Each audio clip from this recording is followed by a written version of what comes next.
Well, good morning or good afternoon, good evening, whenever you're joining us. We're just so grateful that you're here joining us today around the Word of God and in this opportunity to worship. And I just really wanted to share something that I just really feel is very important at this time. Now, if you were in church or watching the message from a couple of weeks ago, I did a sermon on squinting, using the analogy that when you squint, it's like us trying to focus. When we're trying to get some clarity, whenever we're thinking, we kind of squint. Whenever we're trying to remember something, we're trying to squint. Whenever we try to see something clearly, we squint. And Jesus recommended that we need to focus in on God. We need to focus in on the kingdom. We need to focus in on Him. And by focusing on Him, that we live a very effective life. So we talked about how important squinting is as the idea of living a life of focus. I want to continue on with that today and talk about something that's a little bit sort of topical for this time. And that is today, I want to talk about the priority of truth. Living a focused life and living a life that's surrounded and focused in on truth is something that's really important and also really, really difficult to do. I think that I might be saying some things today that are going to sound somewhat controversial, or they may even kind of sound like I went too lightly on something or I didn't deeply enough. All of those things are a matter of perspective, and I don't intend to try to instruct anybody on sort of the right information. That's not my goal. What I'm hoping today is to talk about why truth matters and how difficult it is for us to come to the truth, and then ultimately to show that the Bible has some really great advice on discovering truth so that we're both truth tellers and able to discern truth when we hear it. So I hope that you'll join me through this whole message and really keep your listening ears. To begin with, I want to tell you a story. The story involves a couple of characters, Titus Oates and Israel Tongue. Now, these two fellows were probably, they knew one another. One stayed in the other one's house. These guys are from the 16th century. And these guys were ministers. They were, in those days, they were people from the Protestant tradition, although one of them, Titus Oates, had actually got involved in the Catholic tradition as well. And these guys started a hoax. Now, whether they believed it themselves or not is hard to say, but they started a misinformation campaign that had to do with the King of England. Now, just remember, just stop for a second, little history lesson. These guys are in England during a time when England is really fearful of Catholic influences. Remember that during this time that the England had been sort of bouncing back and forth between the Protestant values and freedom from the Catholic influence. And also some of their kings and queens were Catholic. And so there was a lot of sort of infighting and gossip mongering and people on either sides of things. And it was a really difficult time. Well, these guys, we're not really sure, but it seems to be that Israel Tongue, he wrote a story, sort of this information, this plot that there was to kill the King of England. Now, it was called the Popish Plot. There you see a slide from one of the broadsheets that was produced in the time, and it talks about the story of the Popish Plot. Now, the Popish Plot was apparently how the Catholics were planning, through the Jesuits, to murder King Charles II. King Charles II obviously had come along later after King Charles I, who actually was killed by his own countrymen. But there was this plot that they said that they discovered, that they've unearthed, and it was about killing King Charles II. So in those days, it was kind of easier to get in touch with the king, and they ended up coming across him when they were walking and trying to convince him to listen to their plot. And he first thought, nah, that can't be true. But then they kept thinking, well, maybe it's true. And so back and forth over several years, this plot made up by these two guys just grew and grew. They were talking about it in Parliament. They were interviewing people. They were pulling people into jail. They were putting people into jail. They were, in those days, whipping and beating people, trying to get the truth out of them. And for 3 or 4 years, the whole country of England was convinced or arguing about whether or not there was this giant plot to try to kill King Charles II. Now, what ultimately happened was that 5 English lords who were of Catholic traditions, training, upbringing, but they were obviously landowners. So these are really important, powerful people in the country. 5 of those people were convicted of being involved in this popish plot that never really happened. And those 5 people were executed for their involvement in a plot that never happened. Not only was it just completely made up, but nobody ever acted or did anything to bring about this supposed murder of King Charles II.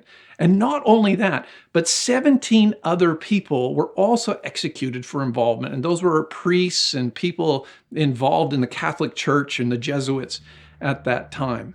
And then ultimately, when they finally figured out that Titus Oakes had been leading them astray the entire time, they arrested him, they put him in the gallows, they convicted him, he spent time in jail, and then they beat him, they did all the things that they do in those times, and he was convicted as being this absolute traitor to the nation for what he did. Put him in jail, and then a later king, who was trying to show how much he is on the side of Protestants and not involved with any, those terrible Catholic people, well, they let him out to show how much they're on the side of the Protestants.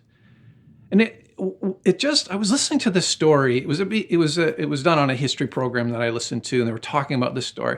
And I was listening to this thing and thinking, how in the world are people hearing this completely made up story, being so convinced of it, with no evidence other than this one man's own writings of the plot that he made up and then said that he discovered? I was thinking, how are people like that? Because I feel like we kind of fall into this trap all of the time. Now, I could easily make references to what's happening in America. I could easily make references to things around the coronavirus. I could make references to thousands of things that are going along all around the world that people believe in spite of the fact they're not being really solid evidence. Now, I'm not here to tell you what is right or what is wrong. I'm just saying, how is it that people throughout history have gotten involved in information, or involved in stories, involved in theories that really never had a very strong foundation at all? Now, I think that one of the best demonstrations of that is in the story where Jesus meets with Pilate. Now, Pilate is the Roman governor in the time of Jesus. And he's the one that ultimately the Jewish people have to call on to get a death penalty execution for Jesus. They can do all kinds of things to arrest and punish Jesus. They've already had their trial. But in order to get a death penalty, because they want to have Jesus killed, they have to get the Roman governor, who's the occupying power. They have to get his permission. So Jesus is brought before Pilate, the Roman governor, and Pilate interviews him and talks to him, and then he talks to the other people, and he's getting a bit worried. And they have this long conversation about who Jesus really is. But Jesus makes this amazing statement. Remember, Pilate is a politician. He's there, in a way, representing himself. He's hearing things, the truth of what Jesus is saying, and he's hearing things from all these other sources, and he's picking it apart to figure out what works for him. But in the middle of all of this, Jesus says this amazing statement. It says, Pilate said to him, Pilate says to him, "Oh, so you are a king." And Jesus answered, "You say that I am a king, and for this purpose I was born. For this purpose I have come into the world, to bear witness to the truth. Everyone who is of the truth listens to my voice." And Pilate said to him, "What is truth?" And after he'd said this, he went back outside to the Jews and he told them, "I find no guilt in him." Now, even though Pilate said, "I don't see anything, this guy is not guilty. Whatever you're saying, he's not guilty. He's in his kingdom that he's talking about is not from this world. We can't convict this guy." But yet in the end, remember, Jesus dies at Pilate's command. Nobody twists Pilate's arm in a sense that Pilate made his own decisions. Even though he was convinced that Jesus is innocent, he still has Jesus murdered. Now, so that's what we kind of wonder. Jesus says I'm the person that am the truth, but I also can give you the truth. And in fact, I am a truth rallying position. Everybody who wants to know the truth is eventually going to turn their attention towards me. Everyone who's on the side of truth looks at me. And Pilate just goes, well, what is truth? And you can probably imagine, for a person in Pilate's position, imagine growing up in a world where truth was just the most convenient thing. Like it's not right or wrong, it's just whatever works. And I've been thinking about that question about, well, what is truth? And I think that every single one of us needs to really seriously ask, what is truth? If we're not trying to find out the truth and we're just kind of going with the opinions of the people around us, the media streams that we follow, the people that talk about things on Facebook or other places, the things, even the magazines that you read, or whatever it is that you get your information, the most important thing that we need to ask is, what is truth? Now, for Pilate, he has a kind of a political version of truth.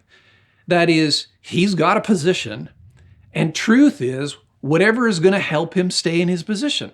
He's going to put down Jesus, or he's going to elevate the Jewish claims, or he's going to convict other, maybe even Roman authorities who want to do one thing because he's worried about keeping his position. If, in fact, the Jews even threatened that. They said, we're going to go and tell Caesar that you're not a friend of Caesar because you want to see this king take over from Caesar. And so Pilate's like, oh, I might lose my position. So the truth then becomes, well, whatever's going to keep me in power. And so that's the second thing about political truth, is that it's just a matter of accumulating the authority that you want so that you can still have and do what you need. So it's not right or wrong. It's the truth is the thing that gives me the most amount of power. And then, of course, political truth means that you need someone to blame. I think I've heard someone say that a political truth is the ability to blame somebody else for what's going wrong.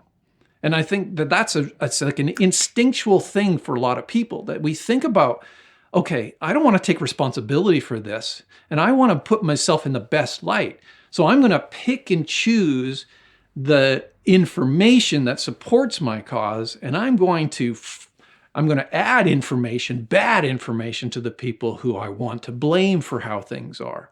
And then, of course, he uses redirection. It's not them, it's over here, it's not me, it's those people, it's the system, it's this and that, and he finds a way of keeping it off of his responsibility. He effectively tries to wash his hands of it. Now, that's all about expediency then, isn't it? It's about what is going to work for you in the moment. So Pilate is thinking all of these things. And so when Pilate says, what is truth? Is he really caring about what is actually truth? Or is he just thinking, what is the truth that I need right now to give me what I want? Well, of course, that's not the truth. But before we blame Pilate too much, let's just think about this. That I think that we're all a little bit like Pilate. We might not be politicians, but we can act politically. And that is, we can have a preferred truth. I want to give you 5 questions. Do you ever filter the truth by thinking about how's it going to affect your place? Do you ever filter the truth by thinking about how it's going to affect your opportunities? Do you ever filter the truth by thinking about how you can make it look like it's not your fault? Do you ever filter the truth so that you can give your excuses? Do you ever filter the truth so it ultimately serves your needs? Now, I don't want to make anybody feel bad, but I think that I do this so many times. I mean, so often I'm looking for ways to put things that are unpleasant for me, or information about me, or things affecting my life. I'm looking for ways to redirect, to push it around so it's not my fault, so that my opportunities and my position isn't affected by things. And I think that there's, in many ways, a deep sense of blindness that happens for us. And we end up hurt by that. You know, here are some questions. What is truth? Was the 2020 US election rigged? What is the truth? What's the truth about the coronavirus? What's the truth about the vaccine? Is the virus part of some big plot? What about things like climate change, or on the other side, liberal ideology and how it's being used to control people? Is the government using COVID-19 as an opportunity to control us? Now, every single one of these things, I have heard so much information and misinformation about. And what troubles me a lot is, how are we filtering this? How are we deciding whether this is right or that's right? Now, to just give you my personal opinion about things, because I'm not a person who knows everything, and I can't be in that position because I'm not at the source of all of these things. Do I think that the coronavirus is real? Absolutely. Do I think that you should wear a mask? You should protect yourself. You should do the things that the government has instituted that control pandemics, not control populations, control pandemics. We're trying to control virus spread. And I think we should obey those things. And I think it's really important that we do things, the track and trace things. These things help us control a virus that could kill people. It's a serious thing. So I think it's real. Absolutely, I think it's real. Do I think that the vaccine is going to make you grow an alligator tail? No.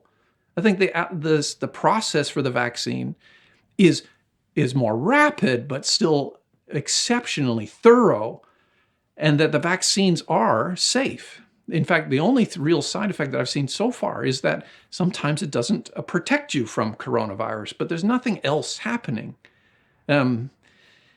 I heard about a U.S. evangelist pastor who said that God told him, either in a vision or a dream, that the whole coronavirus was invented so that people would have to get a vaccination, and that vaccination was going to sterilize the population.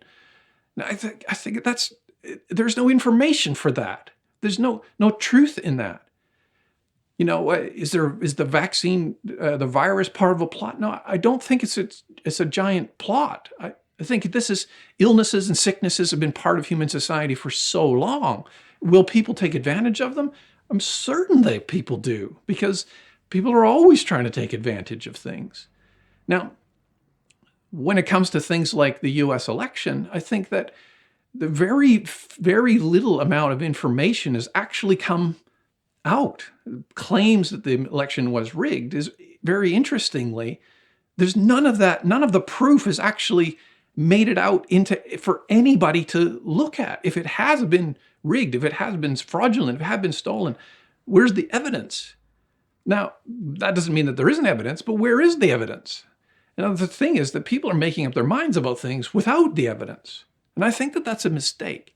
I think it's really important to ask. I asked myself this question. I thought, if I'm going to go a little farther in the sermon, I'm going to say, how do I know that I'm getting the truth? And I thought, just from the wisdom of Joe, how do you know that you're getting the truth? Well, here's the thing that I do. I only listen to accountable people and sources. If people aren't accountable and the sources aren't accountable, then I'm going to just judge them as suspicious.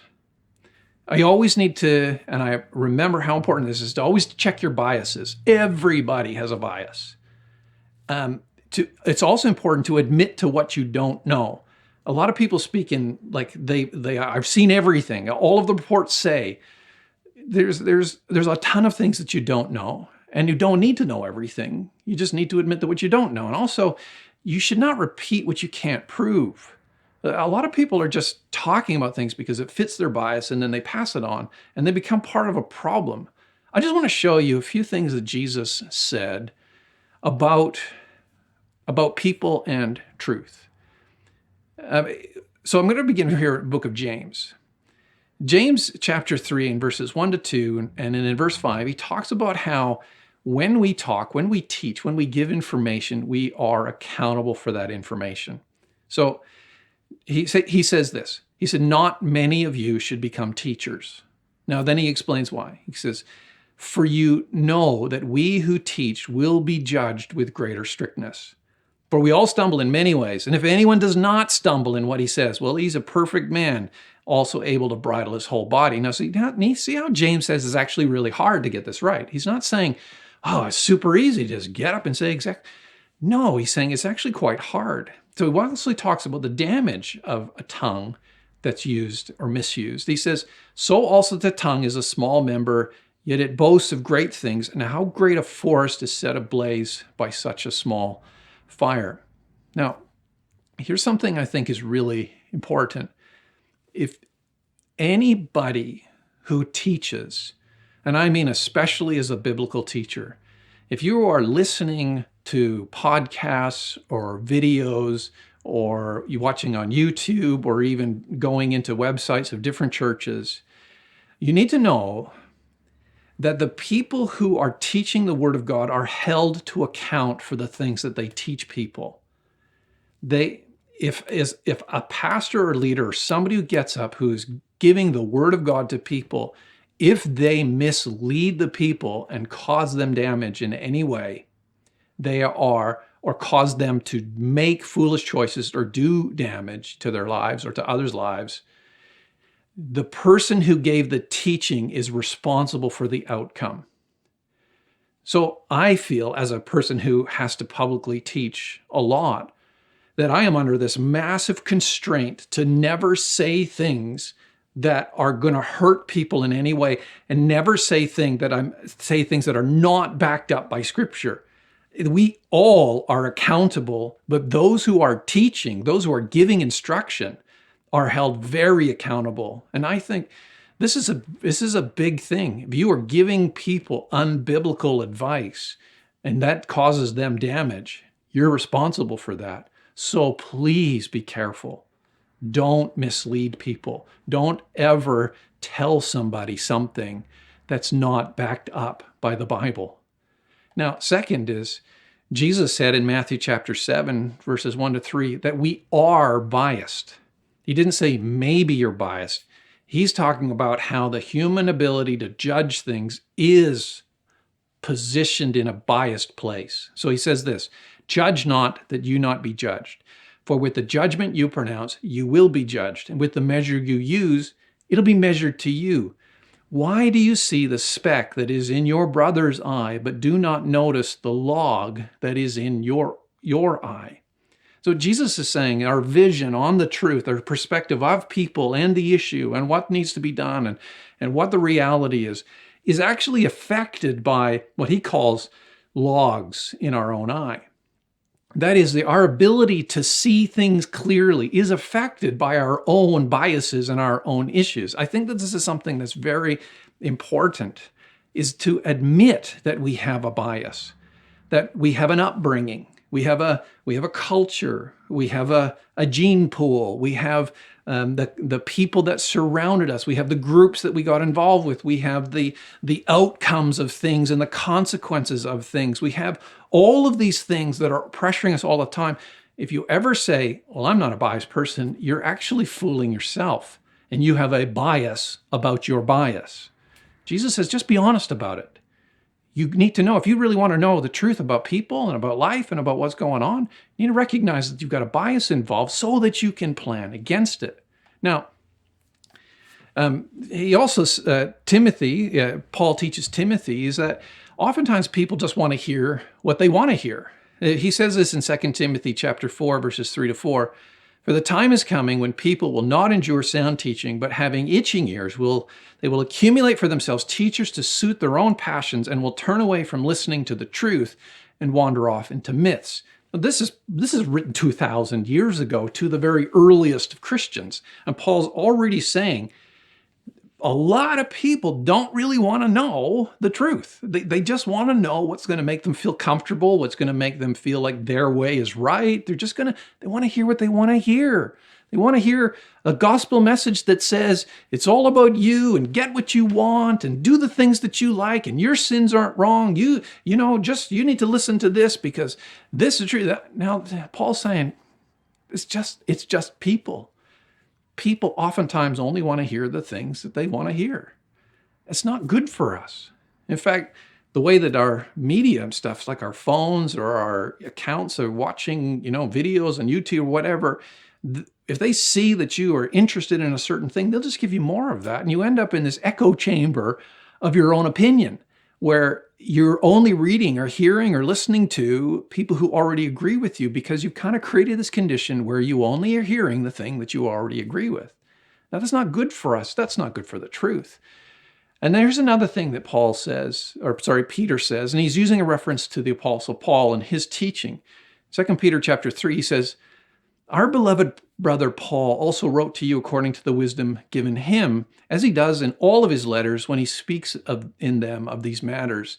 He says, there are some things in them that are hard to understand, which ignorant and unstable people twist to their own destruction, as they do the other scriptures. He's not saying just Paul's letters and information and teaching, which can be quite complicated. He's not just saying that gets twisted. He said they twist all of the things. Now, this is what he's saying, is that complex ideas are oftentimes the most distorted. Anytime you're trying to simplify it down to it's just the Chinese, or it's just the Republicans, or it's just the liberal government, or it's just the system, anytime you're taking it down to you're taking an extraordinarily complex thing, simplifying it, you end up twisting the truth, because it's never all of something. It's all of these little things. It's all the nuances. It's all the people. It's all of the different pressures. And we're never going to know all of the inside information. But anytime somebody makes it simplified, in the sense that they're taking a very complex and difficult thing, making it sound as though it is just a simple this, it's just a conspiracy, then you're really not dealing with the truth.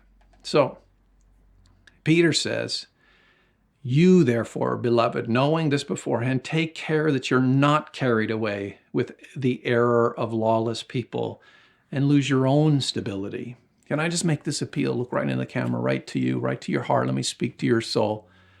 Please be careful. Please be careful. You have been forewarned that people distort the truth, and you and I, we're vulnerable. If you know that, then take action and be a better filter. Don't just accept things, and don't just sit under teachers who are distorting the scriptures. Look for authentic biblical truth and people who are accountable, and trust them. Now, I want to read to you Psalm 15, because I think Psalm 15 gives us a great picture on how you tell the truth. And we're just going to go through this quickly. Psalm of David. He says, O Lord, who shall sojourn in your tent? Who shall dwell in your holy hill? Now, he gives us great information. I'm going to use this to show how do we tell who's telling the truth. He who walks blamelessly and does what is right and speaks truth in his heart, who does not slander with his tongue and does no evil to his neighbor, nor takes up a reproach against his friend, in whose eyes a vile person is despised, but who honors those who fear the Lord, who swears to his own hurt and does not change, who does not put out his money at interest and does not take a bribe against the innocent, he who does these things shall never be moved. I hope you're like me. You're like, I want to be one of those people. It's not moved, standing firm in the truth. Now, I just want to break those things down and give you 8 ways to be a truth detector. Here are the things that you should be looking for in the sources that you listen, the people that you listen to, and if you want to be somebody who's giving the truth, these are characters that you need to adopt in yourself. Number 1, they're never trying to make people look bad. No slander. Slander is a very easy thing for us to slip into. In our desperation to look like we're right, we make others look wrong. You can do that in your workplace. You can say, oh, those people aren't working very hard. You can say, that other church, those people are all self-involved and they don't have the right idea of the truth. In order to feel more validated in ourselves, we can just so easily become people who slander others. If you are listening to people who are always trying to make somebody else look bad, then they're not positioned in the truth. The second thing is we need to love our neighbors. That is, we don't participate in evil. Now, here's one of the things about people who are not telling the truth, is that they're happy to insult or hurt other people. And in fact, they talk about ways like, well, if you don't see it my way, and if you're not going to go my way, and if you're not doing this, then you are just bad. And they're happy to crush people along the way. Now, you'll see in the life of Jesus that he absolutely loved his neighbor. That is, he never let ideas crush people. In fact, story after story in the Bible is about Jesus rescuing people who are being crushed by ideology, by people's narrow view of things, who are happy to let somebody be really injured or even killed because their idea was so important. You have to maintain the command. Love the Lord your God and love your neighbor as yourself. If you can't promote your idea and still love your neighbor, you're not doing it right. Third, you need firsthand information. That is, you should not be relying on gossip. One of the ways that truth becomes so distorted and slips away and is so slippery is that we hear things. We don't know things. And every time we pass that on, people say things like this, and I've just kind of generalized in my own generalizing way.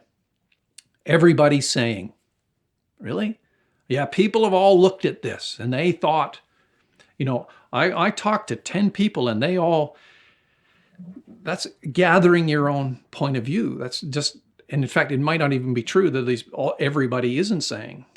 Anytime we're going outside of first-hand information, then we are in error, and we can become even more error-filled. The fourth thing is, he says, we need to value integrity and information.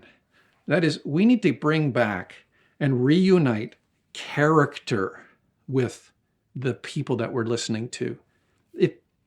If people have bad character, their position on the truth is distorted already.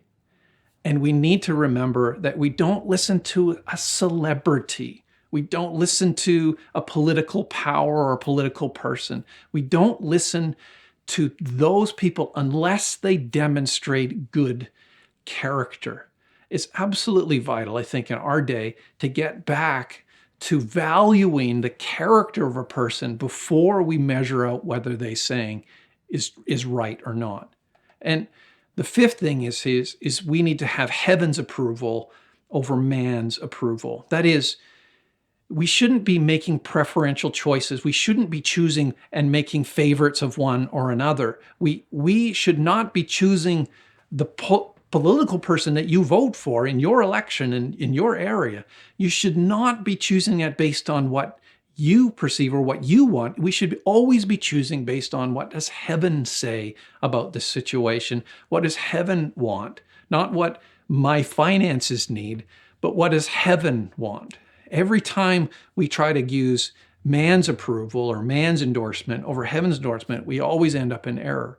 Number 6 is we should not be using self-interest. We should always put the truth over self-interest. This is one of the things that you can really tell whether or not somebody's a truth teller is, will they tell the truth about themselves even if it harms them? I mean, harms their reputation, harms their opportunities, harms their... I got to tell one short story. I was playing a sporting game, hockey, and it was like it was just for fun league, no referees, nobody to decide whether or not the puck, the thing you're trying to shoot around, had gone in the net or not. And one time the puck ended up going into the net for my team, and it was an absolutely close game, and this goal was crucial. And everybody was arguing about whether it was in or not, but I had actually seen it with my own eyes go in. And so I said, no, the puck went in the net. And I thought, what a horrible experience to have my entire team just rag me for telling the truth. But I thought, I can't misrepresent this. Now, I want to know, the people that you listen to, do you know whether or not they're telling the truth? And are they really willing to say the truth, even if it makes them look bad? That's a fantastic test. Can you pass it? The seventh thing is we should never leverage the result. That is, and we try to do this all the time, even in the board of our church, we always have to talk about if we have any position on any decision that's being made that could be seen to be giving us an advantage. Like for example, if I'm voting on something, I have to declare a conflict of interest, and we record it in our notes so that, or I have to declare I can't vote on this because of my conflict of interest. For example, voting on my wage or that kind of thing. You see, I'm going to get an advantage of that. So I have to step out of that, or I need to declare that I have this potential distortion. You see, you get the truth from people who don't have skin in the game, and people who are one arm's reach away from that. So they've got nothing to win. Unfortunately, huge amount of the people that we're getting information from, they need you, they want you to believe them so that they can get an advantage. Now that's not a good way to discern whether that's truthful. And the eighth thing is, and the last thing is, they protect the weak. That is, they don't kind of get, it's actually about bribery, but in many parts of our lives, it's the opportunities that we have, the needs that we have for more, that distort our telling and our living in the truth. And is that what happens is the people with the least amount of power are the ones that lose out. And a truth teller always thinks about who is the person that's going to be disadvantaged or hurt by me not seeing this in the right lens. And I think the last thing that we need to remember is the kingdom of heaven is always our position on truth. Remember, this is what Jesus said to Pilate when he's talking about the truth. Jesus answered Pilate in John chapter 18, verse 36, and he said, "My kingdom is not of this world. If my kingdom was of this world, my servants would have been fighting, that I might not be delivered over to the Jews. But my kingdom isn't of this world." Now, I want to help you and help me right now to just get our sights off of the crazy human fight for truth. If we could just let go of this worldly kingdom and embrace the heavenly kingdom, is what we're living for, the decisions we're making, the things we're talking about, if we thought about them from heaven's perspective, I can guarantee you would get more truth about earth's problems. If we could let go of our self-interest and our needs and our desires and our fears and intimidations, and we could just see that from heaven's point of view, Jesus is in charge. God is ruling. The Holy Spirit is powerful. I am protected now, and I am promised an eternity in heaven. When we can get our minds up to heaven's perspective, we will always see the truth more. Because Pilate's going, hang on a second, if you're a king, then why isn't anybody trying to support you? Jesus is like, you got the wrong perspective. I'm not trying to get the kingdom of this world. I'm about the king of the king. I'm the king of heaven. My kingdom is greater than this world, and it's bigger. And because of that, my disciples are able to let go, and they don't need to fight. Can you not fight? Can you let go and trust in God and let God's provision and power and will be done? Turn it into your prayer life, turn it into your worship life, and look to God for His ways. I hope these things have helped you today. I think these are really important times for us to get our focus, to squint back and to focus in on God, His power and ability, and His truth, and to walk in that. And I want to say God bless you, and I hope that you can become a person who not only hears and understands truth, but also tells the truth and lives the truth in every part of your life. God bless you, and we'll see you next time. Well, thank you for watching that video. Did you know that you can watch more content by clicking this link right here? Also, make sure that you get onto our YouTube channel and subscribe, because that way you'll be kept in touch with new videos that are coming out all week.